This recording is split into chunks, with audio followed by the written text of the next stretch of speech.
Hello everyone, I am Prerna. I hope you all are doing great and staying healthy.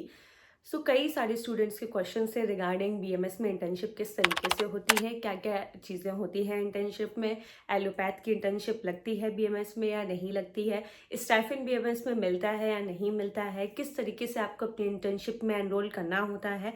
तो आज हम इस video में इसी बारे में बात करने वाले हैं। सेकेंड थिंग, कई सारे जूनियर्स की रिक्वेस्ट पे मैं अपलोड कर रही हूँ काय चिकित्सा के नोट्स जो मैंने अपने एग्जाम के लिए प्रिपेयर किए थे। तो अगर आपको नीड है तो आप मुझे इंस्टाग्राम पे फॉलो कर लो, वहाँ से आपको काय चिकित्सा के नोट्स अवेलेबल हो जाएंगे और आपके लिए जो प्रिपरेशन है बीएमएस की वो थोड़ी सी ईजी हो जाएगी। तो चलिए वीडियो को स्टार्ट कर लेते हैं। तो सबसे पहले क्वेश्चन का मैं आंसर दे देती हूँ कि बीएमएस में एलोपैथ की इंटर्नशिप होती है।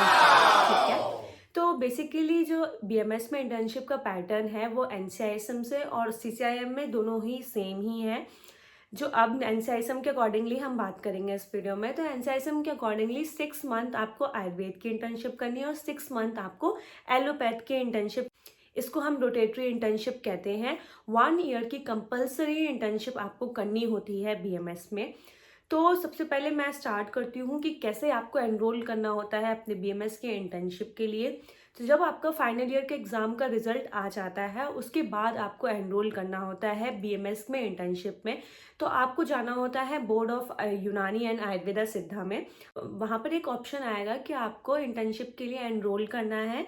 आप वहाँ पर जाके क्लिक करेंगे। 3 स्टेप की प्रोसेस होती है। फर्स्ट स्टेप जिसमें आपको अपनी डिटेलिंग फिल करनी होती है, सेकंड स्टेप जहाँ पर आपका पेमेंट कटता है, थर्ड स्टेप जहाँ पर आपको सारे अपने डॉक्यूमेंट वेरिफिकेशन के लिए सबमिट करने होते हैं।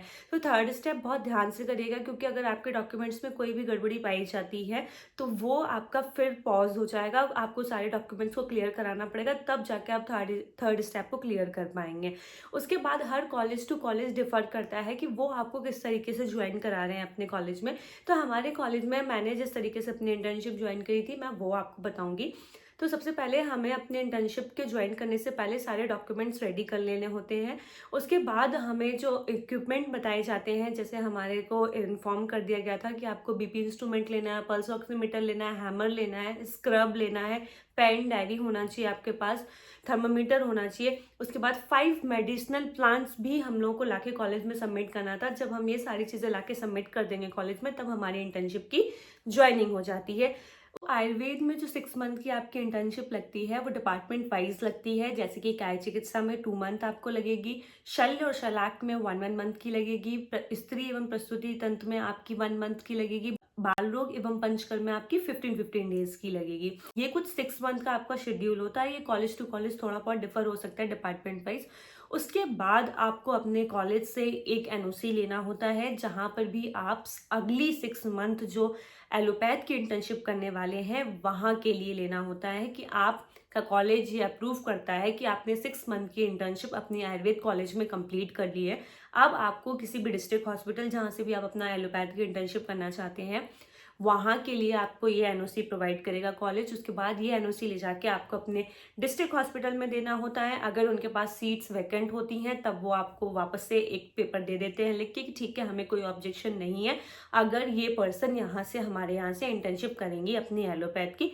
उसके बाद आपको सारे डॉक्यूमेंट्स लेके वापस कॉलेज जाना होता है। कॉलेज आपका पूरा प्रोफार्मा बनाता है लखनऊ के लिए। वो वहाँ पर मेंशन कर देता है कि इन पर्सन ने यहाँ पर हमारे कॉलेज में 6 मंथ की इंटर्नशिप कंप्लीट कर लिया आयुर्वेद की। अब ये एलोपैथ की इंटर्नशिप इस जगह के डिस्ट्रिक्ट हॉस्पिटल से करना चाहती हैं, इसमें हमें कोई आपत्ति नहीं है। फिर जाके आपको ये लखनऊ में देना है। उस लखनऊ में जाने के बाद आपका सारी चीज़ें डॉक्यूमेंट वेरिफिकेशन होगा, फिर वो आपको एक एनओसी दे देंगे, नॉन ऑब्जेक्शन सर्टिफिकेट, कि उन्हें कोई ऐसा एतराज़ नहीं है आप इस डिस्ट्रिक्ट हॉस्पिटल से अपनी एलोपैथ की इंटर्नशिप कर रहे हैं। उसके बाद जब एलोपैथ की इंटर्नशिप होती है वो भी सेम डिपार्टमेंट वाइज होती है। ये भी हर हॉस्पिटल टू हॉस्पिटल डिफर हो जाता है। बट जो मेजोरिटी है, जैसे मेडिसिन 1 मंथ रहेगा, सर्जरी 1 मंथ रहेगा, ऑप्स गायनी 1 मंथ रहेगी, बाकी पीडियाट्रिक 15 डेज रहेगा आपका। और साइकेट्री में मेरी ड्यूटी लगी थी वो 15 डेज की थी, और ईएनटी में 15 डेज की थी, ऑर्थोपेडिक में मेरी 15 डेज की थी। कई जगह पे कैजुअलिटी इमरजेंसी में भी ड्यूटीज़ लगती हैं, बट हमारे डिस्ट्रिक्ट हॉस्पिटल में हमारी इमरजेंसी में ड्यूटीज़ नहीं लगाई थी। ठीक है, इसके बाद हम बात कर लेते हैं स्टाइफन की। तो स्टाइफन के मैं बताऊं तो गवर्नमेंट कॉलेज में स्टाइफन मिलता है प्राइवेट कॉलेज में स्टाइफन नहीं दिया जाता है, बट हो सकता है कुछ कॉलेजेस में दिया जाता हो, बट यूपी के कॉलेजेस का जहाँ तक मुझे पता है स्टाइफन प्राइवेट कॉलेजेस में नहीं दिया जाता है। गवर्नमेंट कॉलेज में स्टाइफन मिलता है and I think around 7.5K stipend है गवर्नमेंट कॉलेज का। ठीक, क्वेश्चन आता है कि इसके बाद आपको परमानेंट रजिस्ट्रेशन के लिए जाना होता है। जब आप अपना 6 मंथ का आयुर्वेद कंप्लीट कर लेते हैं, 6 मंथ का एलोपैथ इंटर्नशिप कंप्लीट कर लेते हैं, उसके बाद अगेन आपको 3 स्टेप वेरिफिकेशन में जाना होता है।